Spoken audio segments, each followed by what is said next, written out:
우리 함께 말씀 보겠습니다. 오늘 우리에게 주시는 말씀 사도행전 16장 11절부터 15절의 말씀입니다.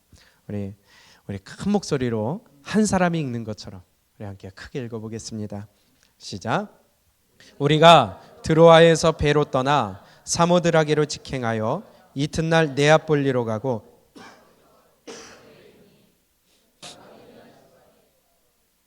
또 로마의 식민지라 이 성에서 수일을 유하다가 안식일에 우리가 기도할 곳이 있을까 하여 문 밖 강가에 나가 거기 앉아서 모인 여자들에게 말하는데 두아디라시에 있는 자색옷감 장사로서 하나님을 섬기는 루디아라 하는 한 여자가 말을 듣고 있을 때 주께서 그 마음을 열어 바울의 말을 따르게 하신지라. 그와 그 집이 다 세례를 받고 우리에게 청하여 이르되 만일 나를 주 믿는 자로 알거든 내 집에 들어와 유하라 하고 강권하여 머물게 하니라. 아멘. 오늘 이 본문의 말씀으로 우리가 함께 은혜를 나누도록 하겠습니다. 우리 지난 시간을 잠깐 돌이켜보면은 우리가 살아가다 보면은 계획대로 되지 않는 일이 많이 있습니다. 길이 막힐 때가 있고요. 내가 가려 하던 길이 제대로 풀리지 않을 일이 있어요. 그러나 그때마다 내 고집과 어떠한 하던 경력 가지고 우리가 갈 것이 아니라 우리는 잠시 멈춰 서서 내 고집을 잠깐 꺾고 내 방향을 돌이켜서 하나님의 뜻을 구하고 하나님의 뜻이라면은 우리가 내 것을 꺾고 돌이킬 줄 아는 지혜와 믿음이 필요한 줄로 믿습니다. 우리가 모두가 이러한 지혜, 이러한 믿음, 이러한 자세, 이러한 뜻으로 하나님을 섬길 수 있기를 바랍니다. 그래서 하나님의 말씀 앞에서는 내가 없어져야 돼요. 내가 사라져야 돼요. 내가 하나님 앞에 드러나게 되면 하나님의 자리가 침범당하는 것이지 내가 사라지면 그만큼 하나님의 자리가 넓어지는 것입니다. 우리 하나님께 내어 맡기고 하나님께 운전대 드리고 내가 운전대 들여놓고선 내가 운전하지 말고 다 드렸으면은 이제는 간섭하지 말고 가라 하시는 대로 우리 따라갈 수 있는 자가 되시기를 바랍니다. 오늘은 드디어 우리가 익숙한 지명에 도착을 합니다. 그동안 지명이 조금 어려우셨죠? 그러나 우리의 익숙한 지명에 드디어 지역으로 도착을 합니다. 어디예요? 빌립보에 도착했어요. 이동 경로를 보게 되면은 11절에 이렇게 말씀합니다. 우리가 드로아에서 배로 떠나 사모드라게로 직행하여 이튿날 네아폴리로 가고 거기서 어디 이르러요? 빌립보에 이르렀다. 이렇게 말씀하고 있습니다. 우리가 지난 시간에 드로아까지 갔던 거 봤었죠. 드로아에서 이제는 출발해서 어디로 갑니까? 사모드라게라는 섬에 들려서 거기에서 네아폴리로 가고 네아폴리에서 이제 빌립보로 들어갑니다. 마게도니아에 들어가기에 그 네아폴리라는 항구에서 빌립보까지는 약 11km, 10km 정도 이렇게 떨어진 가까운 거리라고 합니다. 우리 지도를 통하여서 한번 볼게요. 우리 지난주에 봤던 지도인데요. 이게 2차 전도여행 지도입니다. 우리가 안디옥에서 출발을 해서 아시아를 통과하여서 아시아에서 말씀을 전하기를 원했지만은 하나님이 막으심으로 말미암아 성령의 인도함을 따라 드로아에서 사모드라게로, 사모드라게에서 네아폴리로, 네아폴리에서 빌립보로 가는 여정을 나타내고 있습니다. 잘 안 보이시죠? 지난주에 잘 안 보이셨다고 그래요. 그래서 어느 부위냐면 오늘이 한번 눌러보면은 바로 저 지역이에요. 그래도 안 보이시죠? 그래서 확대를 해보겠습니다. 이제 좀 보이세요? 자, 드로아가 어디냐? 여기에요. 이제 여기에서 어디로 출발하냐? 사모드라게로, 그 다음에 네아폴리로, 네아폴리에서 빌립보로 가는 여정이 오늘의 여정입니다. 빌립보, 바로 저 마게도냐, 그리스죠. 그리스 저 위쪽으로 북서쪽으로 이탈리아가 있죠. 예, 그렇게 우리가 지도를 생각하시면 되겠고요. 자, 그래서 오늘 빌립보, 우리가 너무나도 익숙한 지명 빌립보에서 어떤 일이 있었는가 한번 보도록 하겠습니다. 자, 준비되셨어요? 자, 한번 보도록 하겠습니다. 우리 16장 12절에 한번 읽어보도록 할게요. 시작. 거기서 빌립보에 이르니 이는 마게도냐 지방의 첫 성이요 또 로마의 식민지라 이 성에서 수일을 유하다가 아멘. 빌립보 성을 설명을 하는데요. 여기는 마게도냐 지방의 첫 성이래요. 그리고 로마의 식민지라고 합니다. 이 당시에 로마가 전체를 얼마나 큰 대국으로서 지배를 하고 있었잖아요. 로마의 식민지라는 것을 좀 이따가 뒤에서 설명을 하기로 하고요. 먼저 마게도냐의 첫 성이래요. 첫 성이라는 것은 여기에 첫 번째 성이라는 의미라기보다도 이때는 이 마게도냐 지역에 대표되는 지역들이 있었어요. 그 중에 하나가 빌립보였고 또 데살로니가도 있었는데 이 빌립보라는 이곳은 첫 성이라는 것은 바로 첫째 가는 성, 바꿔 얘기하면 가장 큰 성이라는 거예요. 유명한 곳이라는 거예요. 그래서 영어 성경에서는 여기에 메이저 시티라고 돼 있어요. 중요한 곳이다, 유명한 곳이다, 큰 곳이다. 이해되세요? 예. 그래서 이 첫성이라는 의미는 빌립보가 그만큼 큰 지역이고 지역적으로 지리적으로 중요한 곳이라는 것을 얘기하는 것입니다. 우리 일단 그렇게 알고요. 오늘의 배경을 한번 보도록 하겠습니다. 이 빌립보에서 어떤 일이 있었는가? 우리 13절부터 15절까지 일단 먼저 한번 읽고 우리가 보도록 하겠습니다. 시작. 안식일에 우리가 기도할 곳이 있을까 하여 문 밖 강가에 나가 거기 앉아서 모인 여자들에게 말하는데 두아디라시에 있는 자색옷감 장사로서 하나님을 섬기는 루디아라 하는 한 여자가 말을 듣고 있을 때 주께서 그 마음을 열어 바울의 말을 따르게 하신지라. 그와 그 집이 다 만일 나를 주 믿는 자로 알거든 내 집에 들어와 유하라 하고 강권하여 머물게 하니라. 아멘. 오늘 본문에서 누구를 만나나요? 빌립보에서 루디아라는 여자를 만납니다. 오늘 이 루디아라는 여인을 통하여서 우리에게 어떠한 메시지를 주시는지 한번 우리가 보도록 하겠습니다. 우리 13절부터 15절까지 보게 되면은 루디아에 대한 정보를 몇 가지 우리가 알 수가 있어요. 첫 번째, 그가 무슨 일을 하는 사람이에요? 장사하는데 뭘 장사해요? 자색옷감. 자색옷감이라는 것은 좀 나중에 설명하기를 하겠지만은 자색, 보라색, 자주색 그런 옷감을 파는 장사꾼이었습니다. 그리고 또 어디에서 바울을 만났나요? 강가에서 만났어요. 강가에서. 왜 강가에서 만났을까요? 바울은 왜 강가로 갔을까요? 기도할 곳을 찾기 위해서요. 과연 이게 무슨 의미일까? 우리가 하나하나 보면서 바울의 일행과 루디아의 만남을 통하여 과연 우리는 오늘 이때에 어떠한 믿음을 가져야 될지, 루디아를 통하여 어떠한 교훈을 받아야 될지 우리가 한번 보도록 하겠습니다. 루디아를 통해서 우리에게 오늘 주시는 교훈은 첫째로 루디아는요, 유럽의 마게도냐의 첫 번째 전도 열매였어요. 첫 번째 열매였어요. 첫 것이란 건 얼마나 귀해요. 근데 이 루디아는 특히나 참 특이한 사람이었어요. 어쨌든 첫 번째 열매였는데요. 기도할 곳을 찾으러 바울 일행들이 갔다고 합니다. 빌립보에 도착해서 루디아를 만난 장소가 강가라고 하는데요. 그게 언제였어요? 안식일 날. 왜 하필이면 안식일 날 그것도 강가를 찾아갔을까요? 기도하러. 바울이 선교 여행하는 모습을 한번 돌이켜 보세요. 바울은 항상 어느 지역을 가든지 유명한 지역을 먼저 갔잖아요. 수리아 안디옥에서 출발하여 어디로 갔어요? 무슨 섬으로 갔어요? 구브로 섬으로 갔습니다. 거기에서 누구를 만나러 어디로 갔어요? 바울을 만나러 바보로 갔어요. 그렇죠? 거기에 총독이 있다는 것은 유명한 지역이라는 거예요. 중심된 지역이라는 거예요. 거기에서 비시디아 안디옥, 거기에서 이고니온, 루스드라, 더베까지 중요한 지역들을 간 것을 보면은 그곳을 통하여 복음이 중심된 지역을 통하여 뻗어나가게 된다는 것이죠. 중심된 지역을 공략하는 것처럼 빌립보를 공략했다는 것은 그만큼 중요한 지역, 아까 첫성이라고 했다는 것처럼 큰 도시였다는 거예요. 근데 바울이 그 도시 갈 때마다 제일 먼저 찾아서 복음 전했던 곳이 어디였어요? 회당이었어요. 회당엔 누가 있어요? 유대인들이 있다는 거예요. 바울의 마음 가운데 내 동족들에게 이 복음을 전해야 되겠다. 예수 그리스도를 전해야 되겠다. 그런데요, 오늘 왜 하필이면은 강가를 갔을까? 회당이 없었다는 거예요. 이해가 되세요?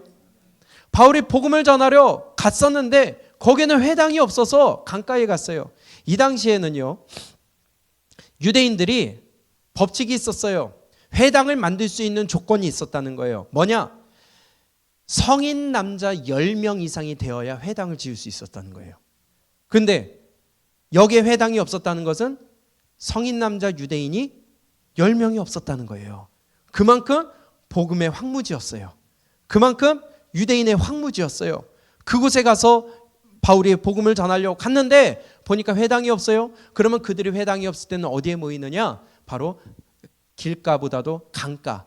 우리 에스겔서에 보면은 그들이 잡혀갔을 때에 그들이 강가에서, 그발 강가에서 기도했죠. 그것처럼 유대인들은 회당이 없으니까 모일 수 있는 곳이 바로 강가였어요. 그곳에서 그들의 신앙 행위를 행했다는 것입니다. 그래서 바울이 언제요? 안식일 날 무엇을 하러?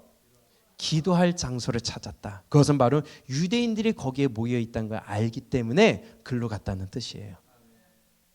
그럼 바울의 마음을 이해가 되세요? 바울이 안식일 날 기도할 곳이 있을까 하여 유대인들을 찾으러 강가로 갔습니다. 근데 거기에 누가 있습니까? 누가 있어요? 루디아 말고 여자들이 있었어요. 이 말씀을 보니까 유대인 남자가 없었다는 게 이해가 되시죠? 유대교에 관심은 있어요. 이방인으로서 유대교에 관심은 있어서 모이긴 모였는데 거기에 남자들이 없었어요.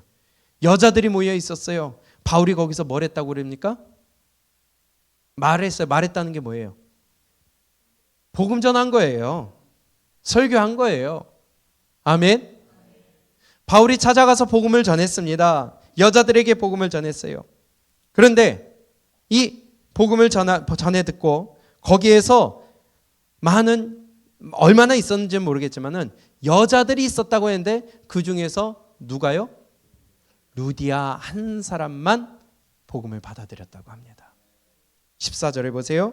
두아디라시에 있는 자색 옷감 장사로서 하나님을 섬기는 루디아라 하는 몇 명이요? 한 여자가 말을 듣고 있을 때에 주께서 그 마음을 열어 바울의 말을 따르게 하신지라. 할렐루야. 우리가 복음을 듣지만, 오늘도 이 시간에 말씀을 우리가 같이 듣지만 하나님의 말씀을 받아들이는 자는 다가 아니라는 거예요. 그러나 오늘 이 시간에 여러분들의 마음을 열어 오늘 말씀을 받아들이고 모셔드리고 아멘으로 받아먹기를 축복합니다. 근데 다가 아니더라는 거예요. 어디를 가든 다 마찬가지더라고요. 말씀을 듣는 사람은 수도 없는데, 그러나 그 중에 은혜를 받고 내 구주 예수로 받아들이고 그 말씀을 은혜로 받아 내 삶의 지침으로 삼는 사람은 소수더라는 거예요. 천국도 소수가 가더라고요. 많은 사람들이 하나님을 따라가고 예수님을 따라간다고 하지만은 그 길을 따라가는 자는, 그 좁은 길을 걸어가는 자는 적더라는 거예요. 그 길에 찾고자 하는 사람은 많으나, 가고자 하는 사람은 많으나, 들어가고자 하는 사람은 많으나, 그러나 그 길을 찾는 자가 적다.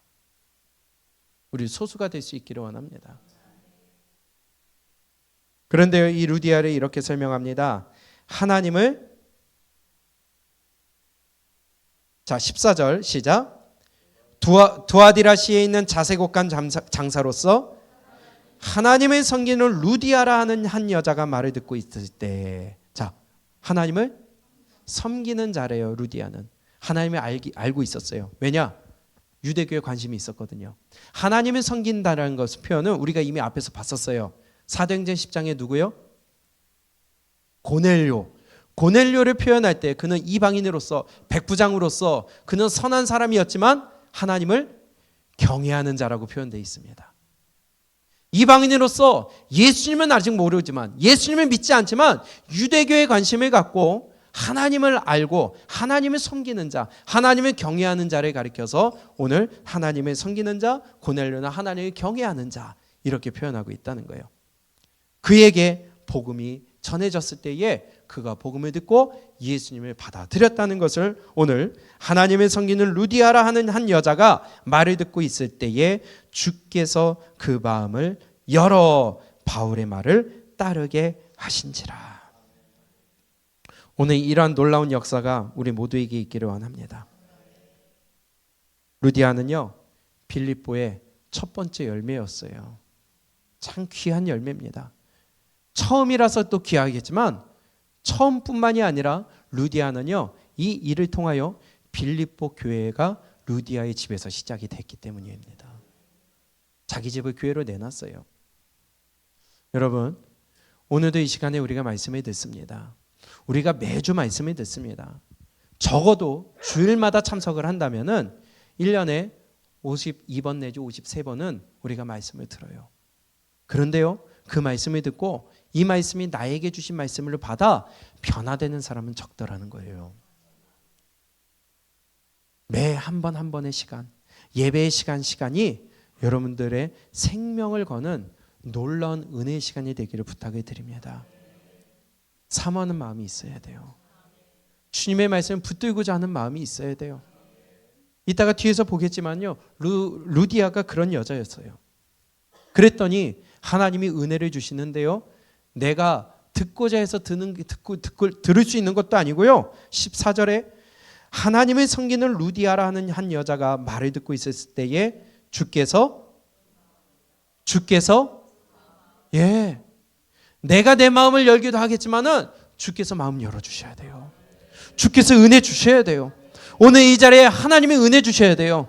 오늘 이 자리에 하나님이 내 마음 문을 열어주셔야 돼요. 어떤 사람은 그 마음을 열기 위해, 어떤 사람은 그 말씀 붙들기 위해 힘을 다해 싸우는 사람이 있는 반면에 어떤 사람은요, 힘을 다해 마음 문을 안 열려고 하는 사람들이 있더라는 거예요. 힘을 다해 마귀와 싸워야 되는데 힘을 다해 말씀과 싸워요. 힘을 다해 졸음과 싸워야 되는데 힘을 다해 졸음을 받아들이려고 그래요. 여러분, 누가 은혜 받겠습니까? 누가 하나님이 마음 문을 열어주실 만하겠습니까? 어떻게 해서든지 싸워야 되는데, 어떻게 해서든지 졸음을 쫓아내야 되는데, 어떻게 해서든지 자려고 하고요, 어떻게 해서든지 딴짓하려고 하고요, 어떻게 해서든지 주는 말씀에 순종하지 않으려고 한다면 하나님이 어떻게 은혜를 주시려고 하겠어요?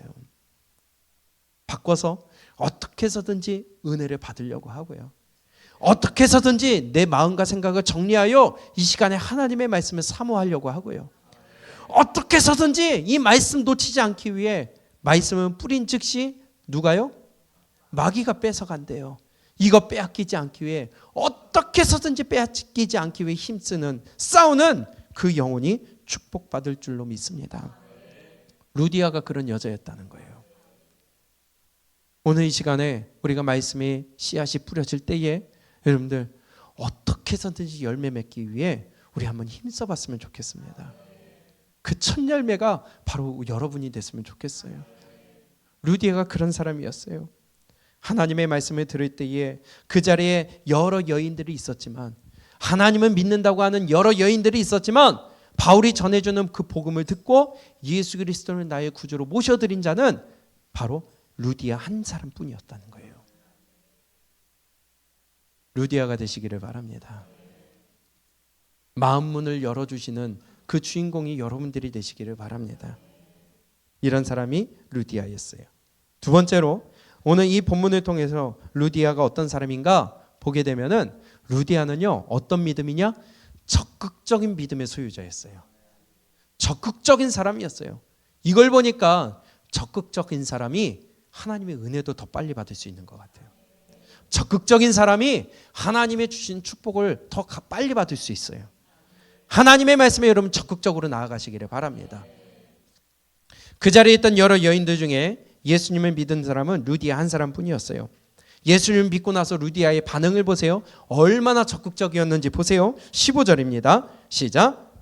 그와 그 집이 다 세례를 받고 우리에게 청하여 이르되, 만일 나를 주 믿는 자로 알거든 내 집에 들어와 유하라 하고 강권하여 머물게 하니라. 아멘. 루디아가 드디어 예수님을 믿었어요. 영접했어요. 그러고 나서 루디아가 됐다 하고 이제는 그냥 신앙생활하지 않았어요. 자기 혼자 신앙생활하지 않았어요. 그와 그 집이 다 세례받았어요. 이걸 보니까요, 기본 바탕이 있는 것 같아요. 고넬료도요, 그 은혜 받는 자리에 누구를 초청했어요? 자기 식구들과 친구들과 친지들을 초청했어요. 그랬더니 하나님의 명령대로 했더니 그 자리에 베드로의 전하는 그 복음에 그들이 다 세례받았다고 합니다. 루디아도 마찬가지예요. 혼자 믿고 끝나지 않았다는 거예요. 그의 온 집이, 그의 가솔들이. 아까 루디아는 장사하는 사람이었어요.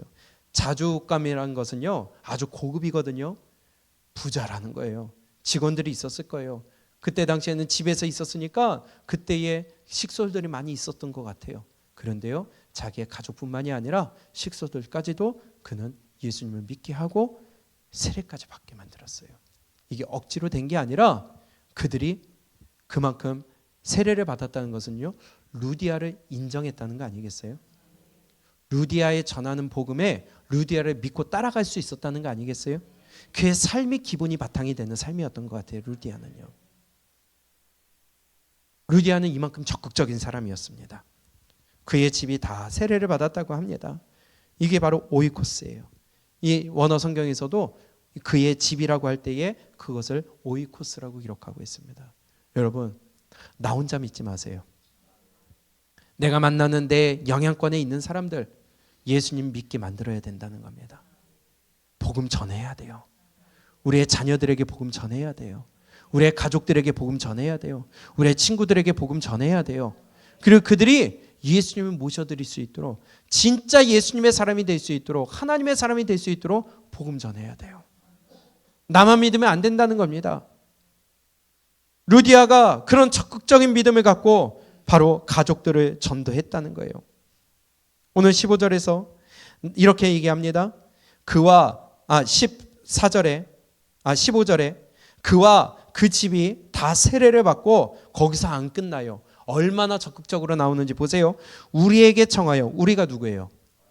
바울과 그의 일행들. 우리가 출발할 때 보니까 바울이 실라를 데리고 왔고요, 디모데를 데리고 왔고요, 누가가 같이 갔죠. 우리에게 청하여 이르되 만일 나를 주 믿는 자로 알거든. 바울, 당신이 나를 볼 때에 내가 진짜 이제 예수 믿는 것 같아요? 진짜 인정이 되거든. 내 집에 들어와 유하라 하고 어떻게 했어요? 강권하여 머물게 하니라. 아멘. 한 사람만 우리 집에 하루 이틀 묵어도요, 신경 쓸 게 얼마나 많습니까? 근데 바울의 일행들을 강권하여 데려다가 우리 집에 유하세요. 이제 빌립보에 처음 들어왔잖아요. 이제 복음 전할 일이 너무 많이 있잖아요. 그러니까 이제 그 머무는 동안에 복음 전할 때에 우리 집을 베이스 캠프 삼으세요. 제가 섬기겠습니다. 제가 대접하겠습니다. 마음껏 쉬세요. 복음 전하고 와서 힘들면 여기서 쉬시고, 여기서 드시고, 여기서 씻고, 여기 머무르면서 복음 전하세요. 강권하여 바울의 일행들을 들어오게 했다고 합니다. 얼마나 적극적으로 나섭니까? 언제 만났다고? 자기가 믿은 예수님을 자기 가족들까지 믿게 하여 세례받게 할 뿐만이 아니라 복음을 전하는 바울의 일행들을 내 집으로 모셔들어 그를 섬기고 대접하고 베이스 캠프 삼도록 내 집을 교회로 내줬다는 것입니다. 그리하여 루디아의 집이 빌립보 교회가 됐다는 거예요. 이러한 적극적인 믿음이 우리에게 있기를 원합니다. 나를 주 믿는 자로 알거든 내 집에 들어와 유하라 하고 강권하여 머물게 하니라. 복음을 위해 내 집을 오픈했다는 거예요. 우리도 셀 모임을 할 때에 내 집을 오픈합니다. 얼마나 귀한 일입니까? 사실 내가 있는 집 오픈하기가 쉽지 않아요. 요즘엔 더더욱이나 그런 시대가 됐어요. 그러나 이거든요, 세상의 문화지 성경은요, 교회 집에서 시작이 되는 거예요. 성경은 내 집을 여는 거예요. 대접하는 거예요. 모시는 거예요. 여러분, 우리 세상 문화 따라가지 맙시다. 이게 얼마나 귀한 일인지 모른다는 거예요. 어떤 교회는요, 목사님이 내 집에 오는 것조차 막아요.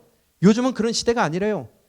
아니, 복을 들고 복음을 들고 축복하여 그 집에 가서 복음을 전하면, 복을 전하면 얼마나 큰 축복입니까? 모셔 드려야지. 밀어내면 되겠어요? 우리의 믿음이 이렇게 될 수 있기를 원합니다. 성경의 시작은요, 시대와 상관이 없어요. 복은요, 내 집을 열고 말씀을 모셔 드리는 겁니다. 내 마음을 열고 말씀을 모셔 드리는 겁니다. 내 마음을 열고 하나님의 말씀을 세워야 돼요. 그것이 씨앗이 돼야 돼요. 아, 우리 집은 초라해서요. 아니요, 우리 집 구경하러 가는 거 아니에요. 말씀 나누러 가는 거예요. 아, 우리 집은 너무 이러이러해서. 아니요, 우리 말씀 나누기로 가는 거라니까요. 전혀 상관없습니다. 제가 이제 신방 갈 집이 몇 집이 있어요. 그래서 제가 말씀드렸어요. 아, 우리 집이 이러해서요. 안 치워도 돼요. 제가 그거 보러 가는 거 아니에요. 그랬죠. 저 집에 구경하러 가는 거 아니에요. 신방하러 가는 거예요. 복음 전하러 가는 거예요. 축복 기도하러 가는 거예요. 제가 가서 뭐 냉장고를 열어보겠습니까? 뭐 침대 밑을 열어보겠습니까? 방 한쪽 구석에다가 다 몰아놔도 상관없어요. 안 열어볼게요. 저는 그냥 한 구석에다가 잠깐 기도하고 오면 되는 거예요. 이게 축복 아니겠어요? 여러분, 우리 집을 엽시다. 부끄러워하지 마세요. 그리고 우리 모셔드려서 우리 축복을 하나님 앞에서 마음껏 받았으면 좋겠습니다. 바로 이 루디아가 그런 여인이었다는 거예요. 자기 집을 오픈했어요. 강권하여 모셔드렸어요. 이걸 보니까 제가 그래서 준비하면서 한 여인이 생각나더라고요. 엘리사를 모셔드렸던 수넴 여인. 엘리사가 늘 지나가면서 그 집 앞에 가면은 이 수넴 여인 늘 강권하여 집에 모셔드려요. 아유, 바빠요. 아니에요. 하더라도 강권하여 모셔드려요. 그리고 식사를 대접해요. 그걸로 안 끝납니다. 집에 한 방을 만들어서 거기에 침대를 놓고 책상을 놓고 마음껏 쉬고 갈 수 있도록, 주의종을 쉬고 갈 수 있도록 집을 한 켠에 마련해 놨다는 거예요. 얼마나 귀합니까? 우리 한번 볼까요? 열왕기하 4장입니다. 저를 위해 집을 마련해 놓으라는 거 아니에요. 열왕기하 4장 8절.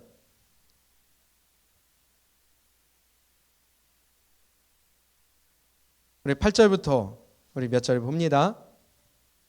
시작. 하루는 엘리사가 수넴에 이르렀더니 거기에 한 귀한 여인이 그를 간권하여 음식을 먹게 하였으므로 엘리사가 그곳을 지날 때마다 음식을 먹으러 그리로 들어갔더라. 아멘. 얼마나 귀한 성김입니까? 엘리사가 그 동네에 복음을 전하러 갈 때마다 하나님의 사람이 지나간다 하니까 강권하여 그 집에 모셔드려서 이거 꼭 먹고 가라고. 엘리사가 살이 많이 찌지 않았을까 싶어요. 꼭 먹고 가야 된대요. 하루는 엘리사가 수넴에 이르렀더니 거기 한 귀한 여인이 그를 강권하여. 어떤 여인이라고요? 귀한 여인이래요. 성경은요, 이 수넴 여인을 가리켜서 귀하다. 여러분들 귀한 자가 되시기를 바랍니다. 하나님께 귀한 자가 되시기를 바랍니다. 간권하다. 간절히 권했다는 말도 되겠지만은 설득했대요. 영어 성경에 설득했다고 표현됩니다. 이걸 보니까 엘리사가 안 들어갔으려고 했다는 거예요. 아니에요, 괜찮습니다, 했는데도요, 이 수넴 여인은 계속 설득했다는 거예요. 먹고 가셔야 됩니다. 우리 집에 축복을 위해 먹고 가셔야 됩니다. 나를 위해 먹고 가셔야 됩니다. 안 갈 수가 없게 설득을 했다는 거예요. 그랬더니 엘리사가 들어가서 밥을 먹고 늘 거기에 들어갈 때마다, 지날 때마다 음식을 먹었대요. 한 번이 아니에요. 뭐라고 되어 있어요? 그곳을 지날 때마다. 귀를 놓치지 않는 여인이었어요. 여러분들이 이런 주인공 되시기를 바랍니다. 그랬더니 9절에 여인이 그의 남편에게 이르되 항상 우리를 지나는 이 사람은 하나님의 거룩한 사람인 줄을 내가 아노니 청하건대. 이번엔 남편이 얘기하는 거예요. 야, 이 두 부부가 대단한 것 같아요. 청하건대 우리가 그를 위하여 작은 방을 담 위에 만들고 침상과 책상과 의자와 촛대를 두사이다. 그가 우리에게 이르면 거기에 머물리다 하였더라. 얼마나 귀한 성님입니까? 자기의 집을 오픈합니다. 그리고 주의 종을 모셔드립니다. 그리고 쉬다 갈 수 있도록 합니다. 게스트하우스를 만들어놨어요. 게스트룸을 만들어놨어요. 여러분, 축복은 멀리 있는 거 아닙니다. 하나님의 인정받는 건 멀리 있는 거 아니에요. 저한테 하라는 게 아니에요. 여러분, 오해하지 마세요. 저한테 하라는 거 아니에요. 여러분, 우리 섬기는 자가 됩시다. 그리고 하나님의 사람, 하나님의 말씀에 우리가 순종합시다. 그랬더니요, 어떤 축복을 받습니까? 우리가 뒤에 보면 알겠지만은 엘리사가 묻습니다. 먹고 떨어질 수 없잖아요. 공짜로 먹고 그냥 떨어질 수 없잖아요. 이 여인에게 필요한 게 무엇이냐? 게하시에게 물어봤더니 아들이 없어요.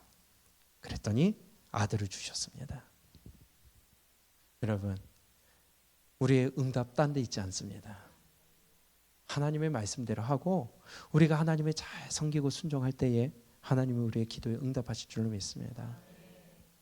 어려운 거 아니라는 거예요. 루디아가 바로 이런 사람이었어요. 적극적으로 자기 집을 개방하고요. 그로 인하여서 빌립보 교회가 탄생하게 되었습니다. 찾아보지 않겠지만 나중에 우리가 보겠지만은요. 바울이 또 고린도에 갔을 때도 귀한 부부를 만나죠. 누구죠? 브리스길라 아굴라. 고린도 교회도요. 브리스길라와 아굴라가 자기 집을 내음으로 말미암아 시작됐다는 거예요. 고린도전서에 나중에 보게 되면 16장 19절을 보세요.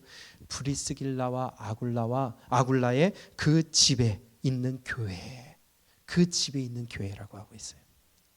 내 집을 내놨다는 거예요. 고린도 교회는 브리스길라와 아굴라의 집에서 시작이 되었고요. 빌립보 교회는 루디아의 집에서 시작이 되었어요. 적극적인 믿음으로 모셔드렸다는 거예요. 우리 하나님의 말씀에 적극적인 믿음이 되시기를 축복합니다. 소극적으로 난 아직 아니에요. 난 못해요. 그건 겸손이 아니라요.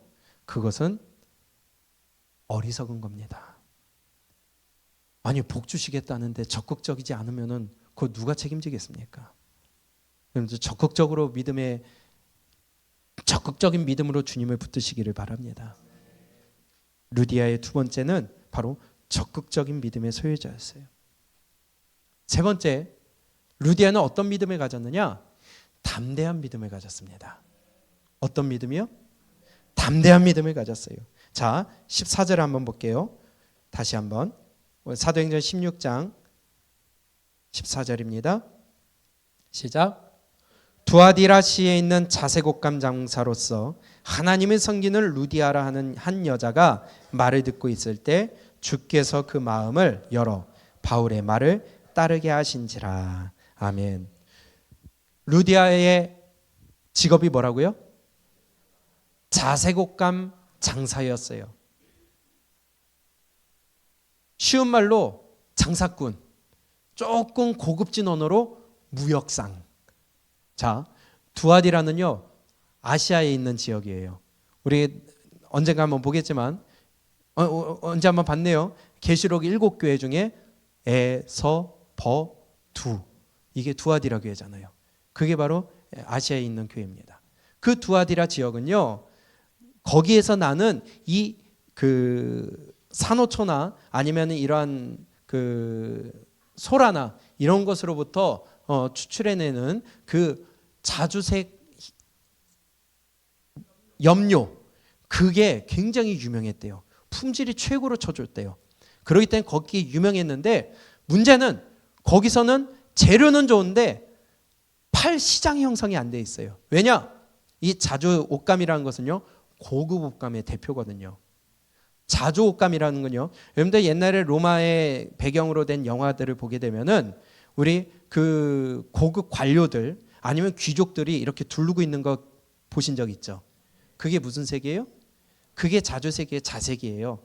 그것은 신분을 상징하는 겁니다. 권력을 상징하는 거고요. 왕을 상징하는 색깔이 자주색입니다. 이해가 되세요? 그렇기 때문에 고급 옷감이에요. 아무나 못 사요. 그리고 아무나 살 수 없는 가격인 거예요. 그걸 보면은 이 루디아는요 아주 부자였던 것 같아요. 성공한 사업가예요. 여자로서 성공했어요. 그런데 이 자주 옷감이 왕 또는 부자, 고위직 아니면 권력을 상징하고 왕을 상징하는데 우리 성경에서 그런 말씀 있잖아요. 누가복음 16장에 그 부자가 다 지어놓고서 하나님이 불렀잖아요.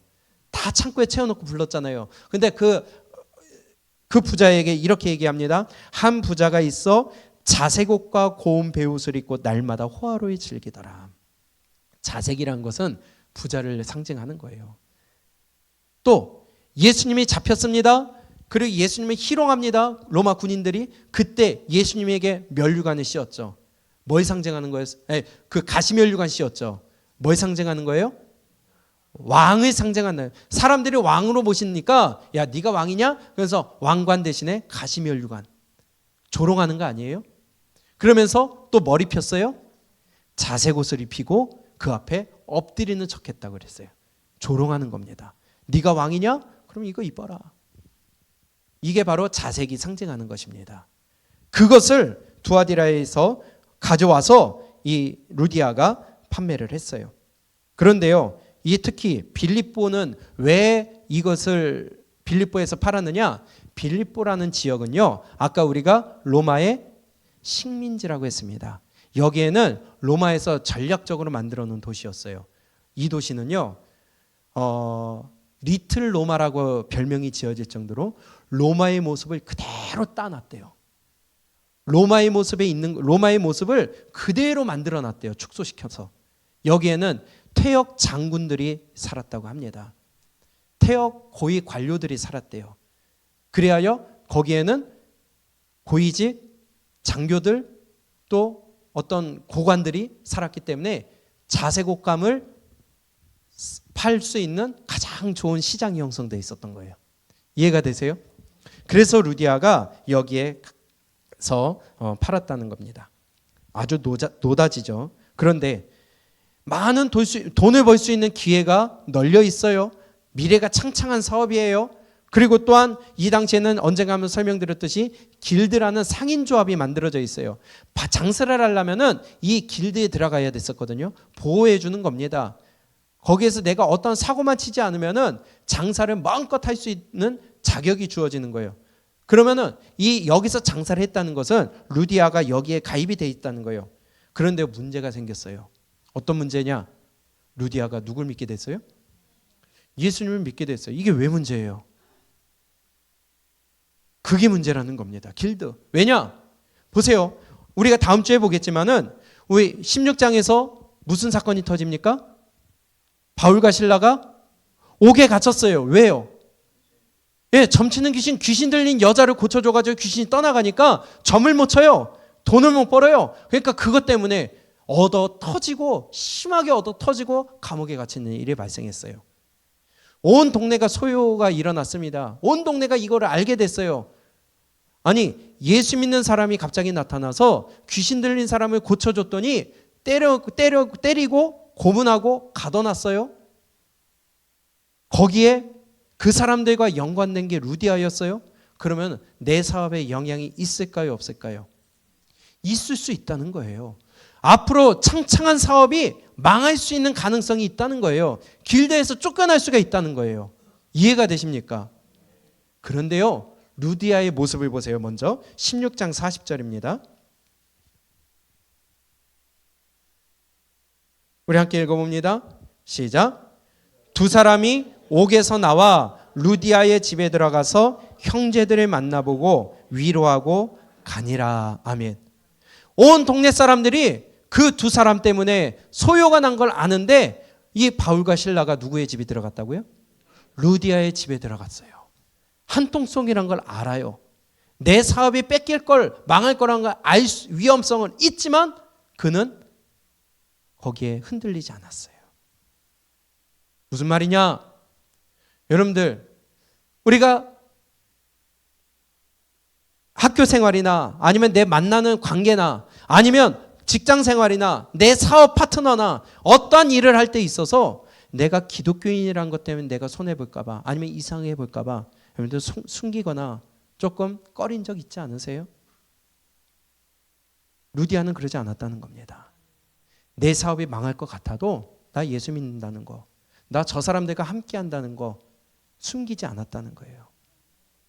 여기에 보니까 두 사람이 옥에서 나와 루디아의 집에 들어가서 형제들을 만나보고 위로하고가 아니라 아마 루디아의 집에서 시작된 빌립보 교회 그 성도들을 모아놓고 함께 기도하지 않았을까 싶습니다. 그는요, 담대한 믿음이었어요. 바울과 실라 때문에 내가 혹시 손해볼까 봐 뒤로 물러나거나 손절하지 않았어요. 오히려 그들을 위해 더 기도하고 예수 그리스도를 붙들고 그 모든 사건이 끝나고 나서 바울과 실라가 그의 집에 들어오는 것을 막지도 않았다는 것입니다. 비겁한 신앙생활을 하지 않았어요. 저 사람이 나 어떻게 볼까? 이 사업을 하면서 내 직장에서 내가 예수 믿는다는 것을 저 사람이 알게 된다면 혹시 이상해 보지 않을까? 손해 보지 않을까? 아니 실제로 손해 봤다 하더라도 여러분 우리가 혹시 비겁하게 신앙생활을 하고 있지 않을까요? 예수님은 나를 위해 목숨까지 내어주셨는데 단지 남들이 나를 바라보는 시선 때문에 내가 조금 내 사업에 손해볼까 봐 내가 예수 믿는다는 거 조금 숨겨놓고 나중에 알 때가 되면 알게 되겠지. 나중에 알려주면 되겠지. 이렇게 비겁하게 우리가 살고 있지 않을까요? 예수님은 나를 위해 목숨을까지도 내주셨는데 저는 정말 비겁하다고 봅니다. 그러나 여자임에도 불구하고 루디아는요 안 그랬어요.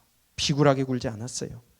여자들이 그렇다는 게 아니라 연약한 여자의 몸으로서도 자기 사업을 빼앗길 위험 속에서도 그는 예수 그리스도를 놓지 않았다는 것입니다.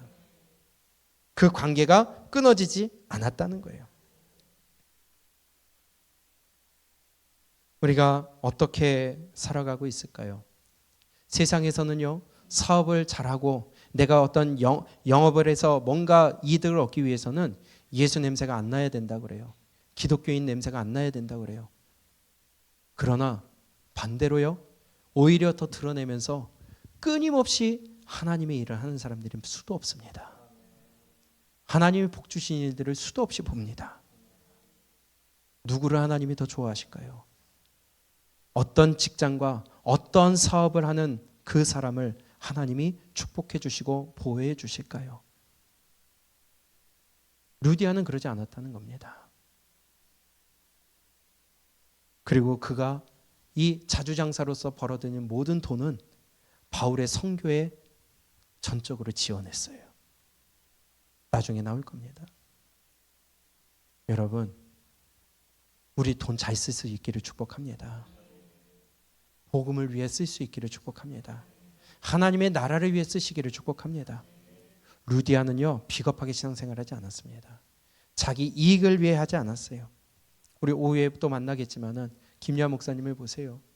그분이 사업을 하면서도 그분은 항상 사업 파트너를 만나러 갈 때에 전국을 다니면서도 저한테 그렇게 해요. 전도하러 갑니다. 그래요. 복음 전하러 갑니다. 전국에 그래서 교회가 생긴 거예요. 왜? 예수 믿는 사람이 교회니까. 가는 곳마다 교회가 생기는 거예요. 실제로요, 일 때문에 만나서 얘기를 하는데 1시간 내내 복음 전하다 왔어요.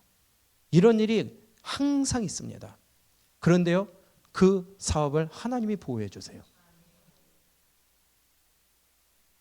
우리 하나님의 뜻에 우리 맞출 수 있기를 바랍니다. 하나님이 함께 하시면 하나님의 이익과 하나님의 말씀에 따라가면 하나님이 책임지실 거예요. 남들이 나를 뭐라고 하든지 간에, 남들이 나를 무시하든지 간에 하나님이 나를 인정하시면 하나님이 축복하실 줄로 믿습니다. 루디아는 그런 담대한 믿음의 소유자였어요. 자기 신앙이 우선순위였어요. 비겁하지 않았습니다. 비굴하지 않았습니다. 숨기지 않았습니다. 우리가 이런 믿음이 될 수 있기를 축복합니다. 네 번째로 루디아를 보니까 오늘 제목처럼 무명의 헌신자였습니다. 그는요, 자기 이름을 드러내려고 하지 않았어요.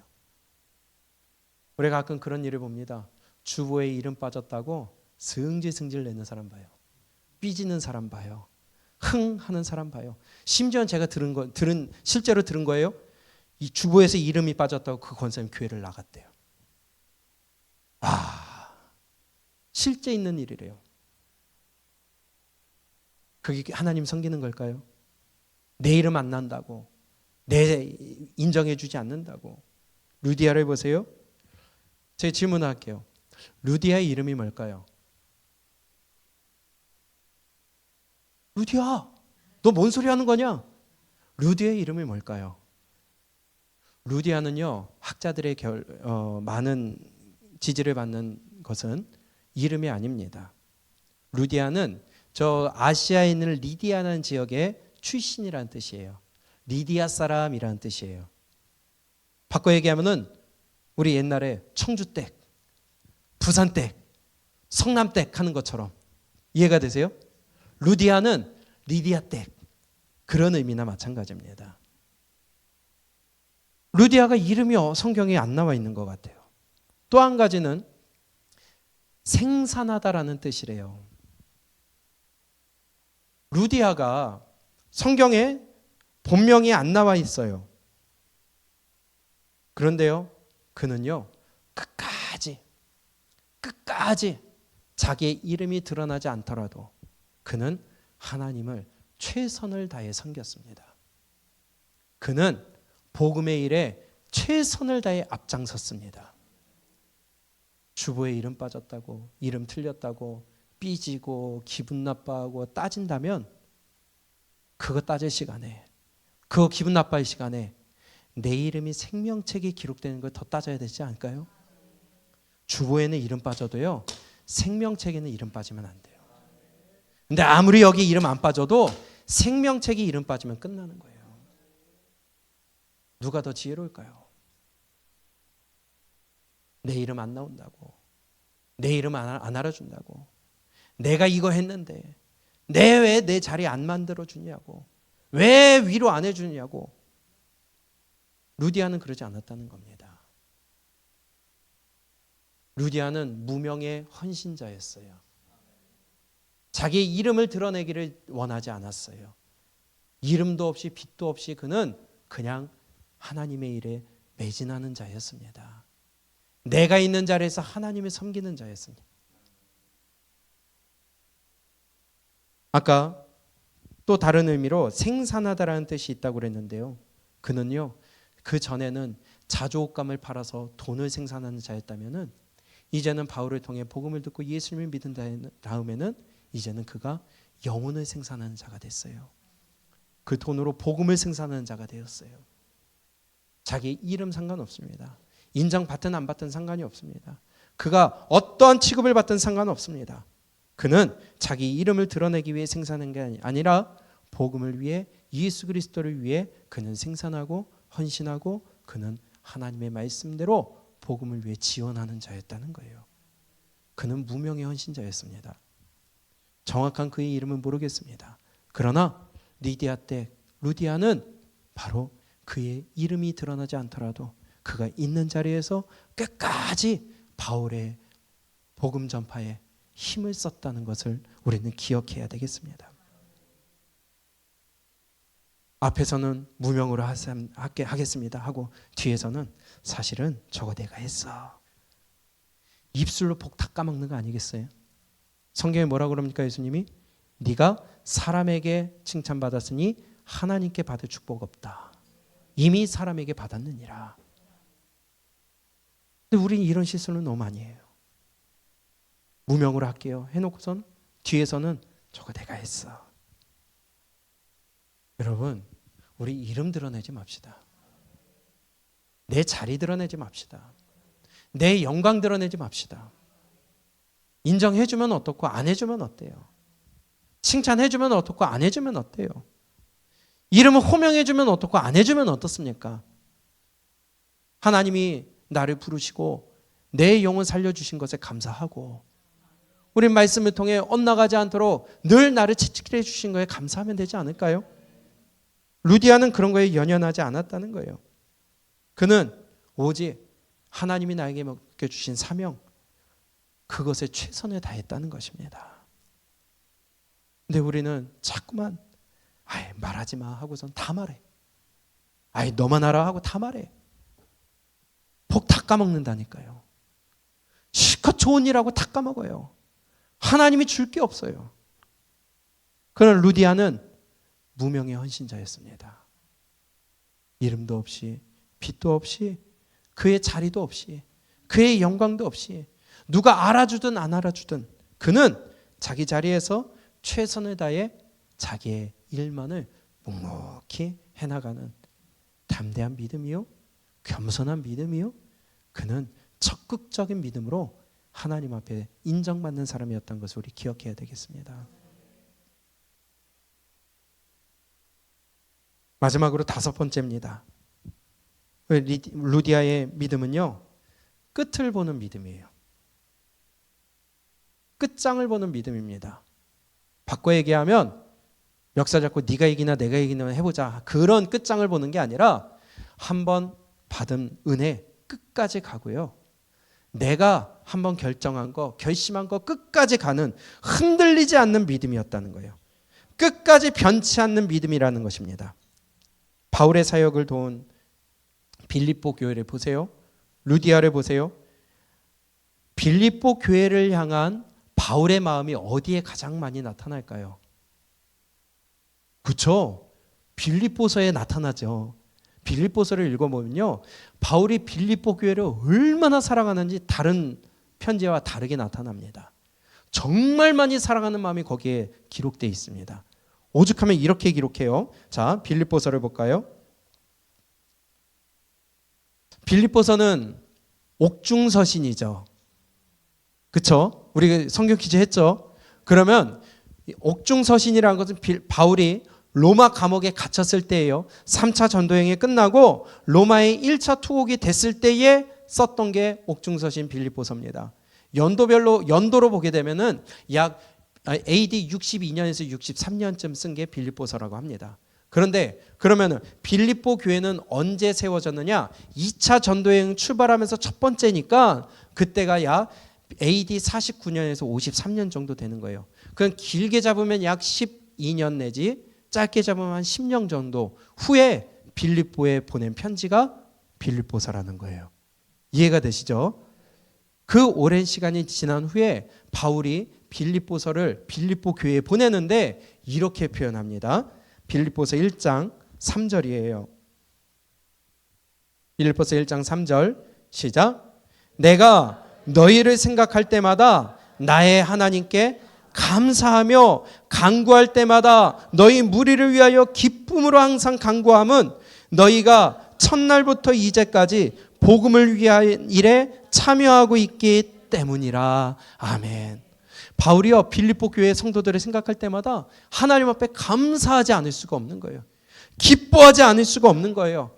그들을 위해 생각할 때마다 항상 기쁨으로 간구한대요. 왜요? 너희가 언제부터요? 첫날부터 이제까지, 내가 갇혀있는 지금 이 편지를 쓰는 이때까지 복음을 위한 일에 참여하고 있기 때문이다. 변함이 없어요. 첫날은 언제일까요? 빌립보 교회가 어디 세워졌어요? 루디아 집에. 루디아는 빌립보의 첫 번째 열매예요. 그때서부터 지금까지 이 루디아 또 빌립보 교회는요, 변치 않고 복음에 함께 동참했다고 합니다. 변치 않았어요. 얼마나 대단합니까? 루디아의 믿음이 그랬다는 거예요. 우리의 믿음은 어때요? 무슨 일만 있으면 자꾸만 흔들리고, 무슨 일만 있으면 얼굴에서 바로 나타나고, 그러면서 짜증이 나고, 그러면서 말 걸기 힘들게 만들고, 어느 날은 활짝 웃었다가 또 다음 날 되면 잔뜩 찡그렸다가, 우리 이러고 있지 않습니까? 그러나 루디아는요, 빌립보 교회는요, 처음부터 끝까지 변치 않는 믿음이었어요. 그랬더니 이렇게 얘기합니다. 다시 5절부터 읽습니다. 시작.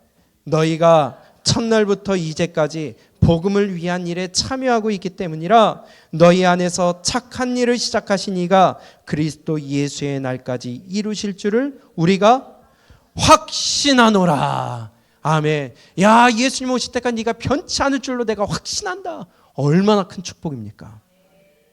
어떤 사람 맨날 흔들려요. 바람이 불면 날아갈까? 저거 살짝 돌풍에 걸리면 넘어질까? 맨날 얼굴 찡그리고 걱정스러운 믿음이 아니라 빌립보 교회를 바라보면서 바울이 하는 말은 너희 안에서 착한 일을 시작하시니가 그리스도 예수의 날까지 이루실 줄을 우리가 확신하노라. 목사가 볼 때 이런 한 사람을 볼 때에 이런 확신이 있는 믿음으로 보인다면 얼마나 감사할까요? 아니요, 목사도 사람이니까 소용없어요. 하나님이 우리를 보실 때에 야, 누구누구야, 네가 끝까지 지킬 줄로 내가 확신한다. 얼마나 큰 칭찬이고 축복입니까? 근데 누구를 보면은 항상 볼 때마다 불안해, 걱정스러워요. 저러다가 큰일 날 텐데, 저러다가 한번 하나님이 손대칠 텐데, 저러다가 넘어질 것 같은데, 저러다가 뭔가 큰일이 날 것 같은데, 사단이 날 것 같은데. 만약에 그런다면 과연 하나님 앞에서 신뢰를 주는 믿음이 될까요? 여러분, 우리 흔들리지 않기를 축복합니다. 물론 어려운 일이 있을 수 있어요. 걱정이 있을 수 있습니다. 날마다 꽃길은 아니에요. 그러나 그럼에도 불구하고 하나님이 나와 함께 하신다고 믿는다면 우리 얼굴 찡그리지 말아요. 주님이 있잖아요. 그리고 우리 기쁨으로 승리하시기를 축복합니다. 바로 그러한 교회가 빌립보 교회였고요. 이러한 일에 힘쓰는 자가, 앞장선 자가, 적극적인 믿음으로 나선 자가 바로 루디아였다는 것입니다. 그의 집에서 시작한 이 빌립보 교회, 그들은 변치 않는 믿음으로, 흔들리지 않는 믿음으로, 확신을 줄 수 있는 믿음으로 바울의 사역에 끝까지 동참하고 지원하고 바울의 고난에 함께 동참했다는 것입니다. 어떤 사람은 반석 위에 굳게 서서 절대로 흔들리지 않는 것 같은데요, 어떤 사람은 자꾸만 흔들리는 것 같아요. 열심히 가는 것 같더라도 조금 무슨 일이 있으면 얼굴 굽고 말 걸기가 힘들고 뜨문뜨문해지고 안 보이고, 그런다면 확신을 주는 게 아니라 불안감을 주는 거 아니겠어요? 빌립보 교회는 그러지 않았다는 거예요. 한번 시작한 믿음의 길을 변하지 않고 흔들림 없이 끝까지 갔다는 거예요. 4장입니다. 빌립보서 4장 14절부터 몇 절을 함께 봅니다. 마지막에 빌립보서를 마치면서 바울이 이렇게 빌립보 교회에게 얘기를 합니다. 시작. 그러나 너희가 내 괴로움에 함께 참여하였으니 잘하였도다. 빌립보 사람들아, 너희도 알거니와 복음의 시초에 내가 마게도냐를 떠날 때에 주고받는 내 일에 참여한 교회가 너희 외에 아무도 없었느니라. 데살로니가에 있을 때에도 너희가 한 번뿐 아니라 두 번이나 나의 쓸 보내었도다. 아멘. 빌립보 교회는요, 바울이 어디를 가든지 늘 관심을 갖고 동참하고 후원하고 지원했어요. 복음을 위해 협력했습니다. 물질로 지원했습니다. 변치 않았어요. 그렇기 때문에 너희를 생각할 때마다 내가 기쁨으로 간구하노라. 늘 생각나는 교인들이 있다고 합니다. 목회의 마지막을 마치고 이제 많은 목사님들이 하시는 말씀이 늘 머릿속에 남는 교인이 있대요. 두 부류겠죠. 하나는 좋은 의미로, 하나는 안 좋은 의미로. 우리가 주님 앞에 섰을 때에 과연 하나님은 나를 어떤 성도로 기억하실까요? 잘하였도다 착하고 충성된 종아. 때로는 나를 떠나가라 악하고 게으른 종아. 변치 않는 믿음으로 가는지, 아니면 늘 흔들리는지, 핑계를 대고 변명을 하며 합리화하고 나의 사정과 나의 어쩔 수 없음을 피력하면서 얼굴 찡그리고 고통을 나타내고 항상 하나님 앞에 호소하는 그런 믿음인지 우리 한번 나를 점검해 봤으면 좋겠습니다. 저에게 주시는 말씀이고요. 우리 모두에게 주시는 말씀입니다.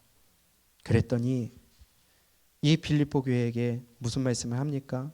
복음의 끊임없는 후원자가 되고 고난에 동참하였더니 17절입니다. 시작. 내가 선물을 구함이 아니요 오직 너희에게 유익하도록 풍성한 열매를 구함이라. 내게는 모든 것이 있고 또 풍부한지라.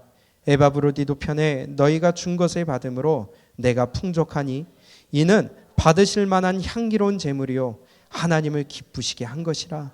나의 하나님이 그리스도 예수 안에서 영광 가운데 그 풍성한 대로 너희 모든 쓸 것을 채우시리라.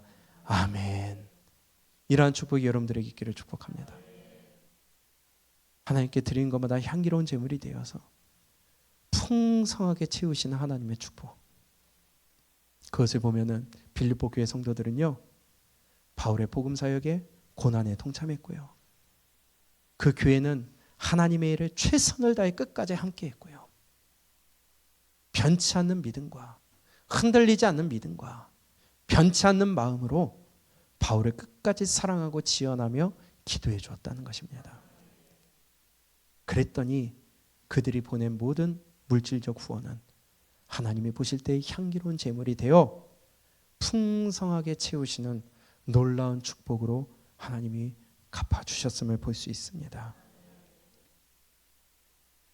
어떻게 하나님이 이런 자들 풍성하게 채우시지 않겠어요? 어떻게 심은 대로 하나님이 거두지 않게 하시겠어요? 우리 예강교회도 빌립보 교회가 될 수 있기를 원합니다. 하나님의 일에 최선을 다해 여러분 적극적으로 동참하시기 바랍니다.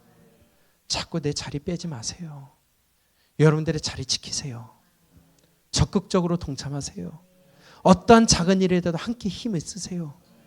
작은 일에도 도우도록 하세요. 그리고 기도하며 함께 여러분들이 변치 않으시기를 주님의 이름으로 축복합니다. 내 집을 교회로 내놓았던 루디아, 그 집을 통하여서 빌립보 교회가 시작이 되었고요.